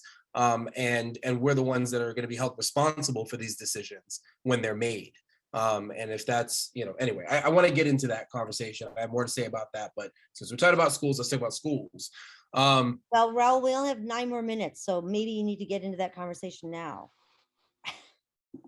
No. I mean, Miriam, come on, 9 minutes? Like that's the, I mean, I understand that, but how are we supposed to figure this out in 9 minutes? Well, I'm happy to stay longer. Listen, the Friday's ARPA committee meeting went an hour and a half over, but yeah, I hear you. All right. I hear you, but let me say both of the pieces I have to say. First, on the school stuff. I support funding that prioritizes keeping educators in schools. I will say that $100 million has been allocated by the state to HVAC repairs. DESE has to figure out how to distribute those funds. They're actually relying on a council that I'm a part of, the Racial Imbalance Advisory Council, to advise them on how best to distribute those funds. So that work is ongoing. And so, I think, as we if there are things that we can wait a bit to figure out how it shakes out, HVAC state funding for schools is something I think we can wait a little bit and figure out how it shakes out as we prioritize keeping people in their jobs and keeping student to teacher ratios in place and perhaps improving them and providing some stability in the schools. That's my take on it. Anyway, as far as an override goes, fully support it. I think it needs to happen this year, frankly. I think a spring override puts us in a place where we end up going to town meeting with 2 different budgets, or at least preparing for a town meeting to have 2 different budgets instead of knowing after the fall. It also puts an override on a very low turnout ballot, which I always think is a bad idea. If we have more folks showing up, I think that's a better representation of the will of the people, and we know how low turnout those local elections can be. In any case, on this, I think, and I said this before, I was glad to have this subcommittee do this work, but we 5 folks are responsible for these decisions. If there are things, I heard Bernard say, if there are things that we feel are not represented, I heard Heather say, by the way, in our priorities, then let's figure it out. Now, we can't go off to the side and do this, right? We can't, not even 3 of us can get together and do this, right? Maybe a couple of us can take a run at it, but because of OML, we don't have the opportunity to do that. But I don't think that alone should prevent us from getting more involved in this process. I mean, I've watched every meeting. I've reviewed all the proposals, as have our subcommittee members. And there's no reason why at this stage or any stage in the process, my voice should be muted when it comes to the decision I'm about to make as a board member on April 19th. And I don't think Heather should be or Bernard should be either.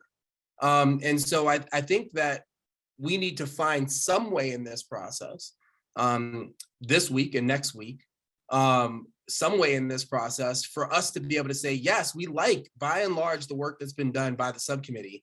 That does not mean that we're going to accept it whole hog. And that there is an opportunity, I think, to make some, mostly frankly, I mean, you heard what I said at the beginning, mostly frankly modest changes here and there. I don't think I proposed anything radical when I first spoke, but mostly frankly modest changes to what's been presented.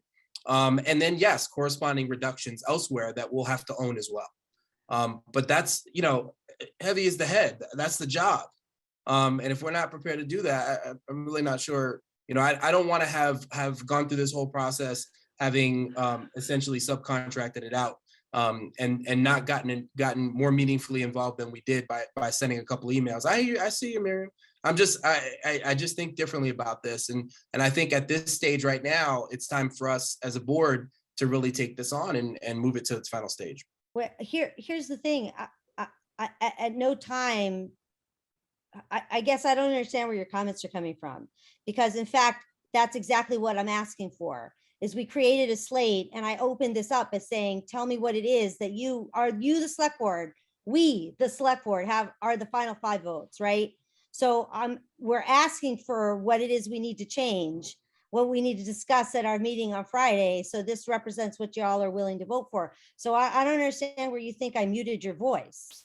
And the next 5 minutes, in the next 5 minutes, I don't think we're going to figure it out in the next 5 is my point here. I think we need to be able to get together and talk more deeply about this than we've had tonight. Than time we have had tonight. I mean, okay, but to accuse me of muting your voice because I didn't anticipate that this conversation was going to need more time. I think you're taking it personally. It's not intended to be personal. It's process. All right, Arthur, go ahead. Yeah, I just want to say just very, very briefly, no one is going to be totally happy. Okay, there's no 100% answer to all of these complex issues and problems and choices that we make. Okay, everybody has priorities, okay, and all we can do is the best job that we can possibly put forward, okay, and present it to you. Okay, I had priorities, or Miriam had priorities, just based on, you know, maybe our personal experiences, and we put our heads together and said, this is what we think is in the best interest of the community and the programs that are going to make us a better place to live. Thank you, Arthur. Heather? So I'll stand by my earlier statement. I will support the slate. I really appreciate the hard work and do not envy the trying to please, you know, all of the different stakeholders, including this board. But the two things, if I could say, pedestrian lighting, I fought very hard for the select board to pass a resolution in support of it. I would like it funded. I will definitely advocate for it if it is not funded this round, in the next round. And then to, I think it was David Gladstone's comment about trying to fund maybe not 2 years worth of a pilot, but 1 year's worth of a pilot for our struggling businesses and restaurants. Those are two things that I would have liked to have seen included in this round, but will fight to have those included in the next round if they do not make it. Thank you, Heather. John? I'd like to say that I think our chair, if I may use the word, is being very gracious in, and I'll underscore that she said she will fight for it in the next round. You know, at some point, groups only reach consensus when people give a little, and she is showing her willingness to give a little, and I for one appreciate that greatly. And I also think that the process, as I understand it, is that we as the ARPA screening committee have a meeting Friday. We come up with our final slate, which, as I say, I think might have a little bit of a tweak here and a little bit of a tweak there. And then we present that to the select board. Please correct me if I'm wrong. On Tuesday, I'm assuming there is time in the select board meeting on Tuesday for the select board to discuss and form its own consensus on the slate that is presented to them. And that's where the discussion that my colleague, Mr. Fernandez, has asked for and deserves will take place. So I don't feel like anything has been cut off at the pass. It's just that the time for the select board's review of all of this is going to be on Tuesday, a week from tomorrow, when they are presented with the final version of the screening committee's slate. So first I'm going to say Arthur and Heather, your hands are still up. So No, my hand is down. Sorry, my hand is all right, down. thank you. The second is John, thank you for that. First, I want to apologize. It's been a really long everything. So I know these aren't personal attacks. It's just, it is hard, and we are getting, the committee members are getting it from everywhere. So I'm sorry, Raul, if I snapped at you. I think John has hit the nail on the head, which is when you do the agenda setting for Tuesday, the Tuesday that I will be in Jamaica and calling in from Jamaica for the select board meeting. I want y'all to understand my commitment to this process. Yeah, whatever, Brian. Is Heather, I think that you and Mel should think about really allocating a big chunk of time for this discussion, because I think John's got it right. You know, the committee will make its final recommendations at the end of our meeting on Friday, and then Tuesday, the select board will make the changes that they need to make in order for everyone to feel comfortable voting for the slate. Bernard. Yeah. First of all, I really appreciate the hard work you've done, and it actually saved us from having to do that hard work, which would be very inefficient. But I assume that we're going to have an opportunity to take this slate, which I really like. I mean, I can support most of it, and make suggestions. For example, you know, my concern with respect to the safety net fund. I mean, that's really the literally safety net for everything that falls apart elsewhere. But you know, that we can make our suggestions to the slate, and then we have a discussion based on those suggestions on Tuesday. Presumably people won't make major changes to the slate, but just tweaks here and there that we can efficiently discuss on Tuesday. But for the most part, I think the slate's good. You can see the hard work that went into it, and I appreciate that. Thank you, Bernard. And I would just say to the select board members, if there are things that the committee can address on Friday, please email us so that we can make those changes before that slate comes to you on Tuesday. Raul, Bernard, your hand is still up. Thanks, Miriam, and thanks for your earlier comments too. Yeah, Miriam and I are homies. I think people know that, and so we're good. The thing, I think what folks are hearing from me is a sense of what I think is an awesome responsibility, and I don't mean awesome as in cool. I mean awesome as in this is a big deal, y'all. And the 5 board members that are going to be voting on Tuesday after the very thorough engagement process that's taken all the way going back to some of the BCF work, and even before that, not to mention the really great subcommittee work, is leading to this moment. And I want to make sure that we all leave feeling there like we've done everything that we can to move our community forward in a direction that we believe in and that we agree on, and that we haven't been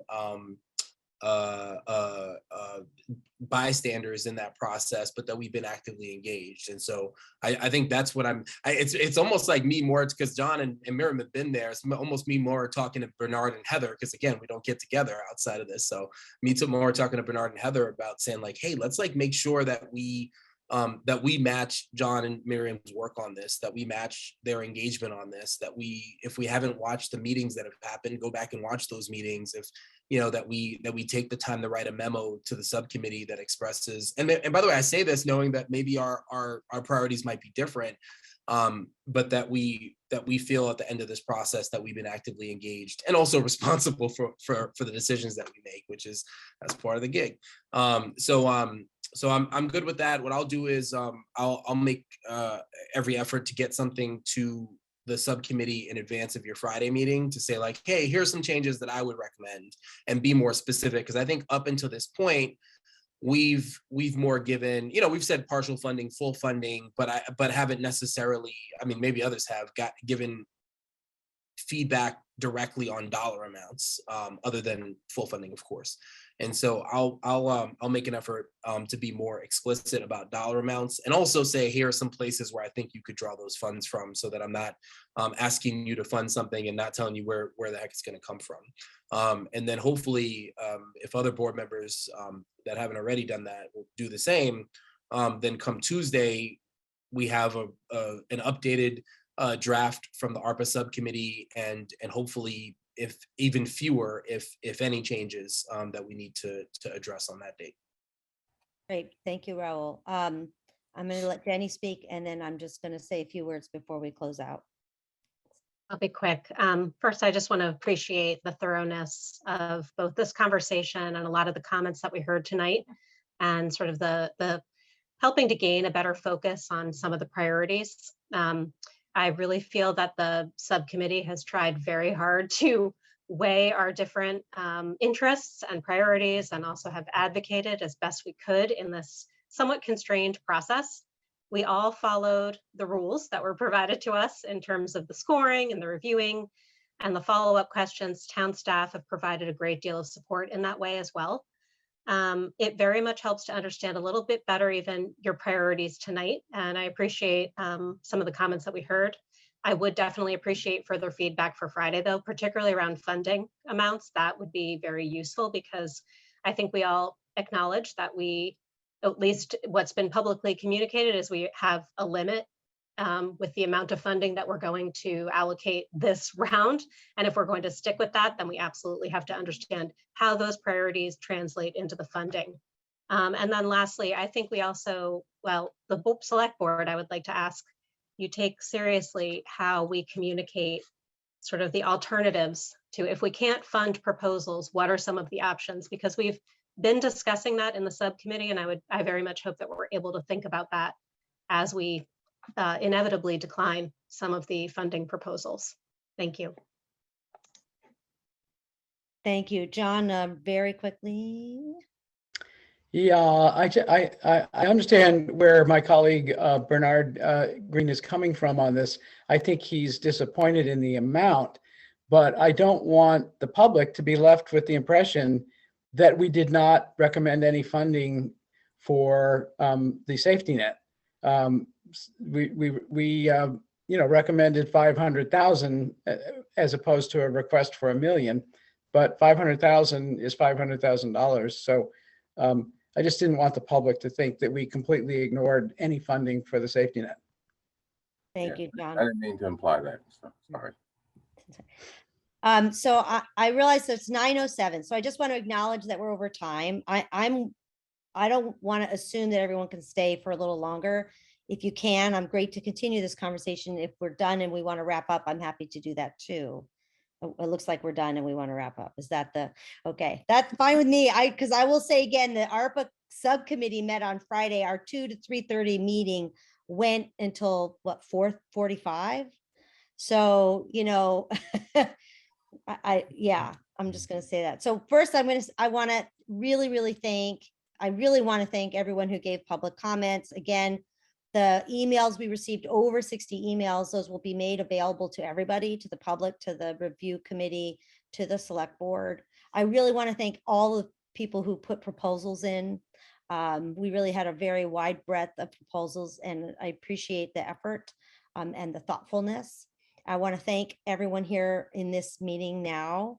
I want to say again, we are all, as Arthur said, I'm just going to rephrase Arthur's perfect words, which we're all doing the best that we can do. Everyone's going to be a little unhappy and everyone might be a little happy. I think that's the nature of compromise. So I appreciate and hope this process has been helpful.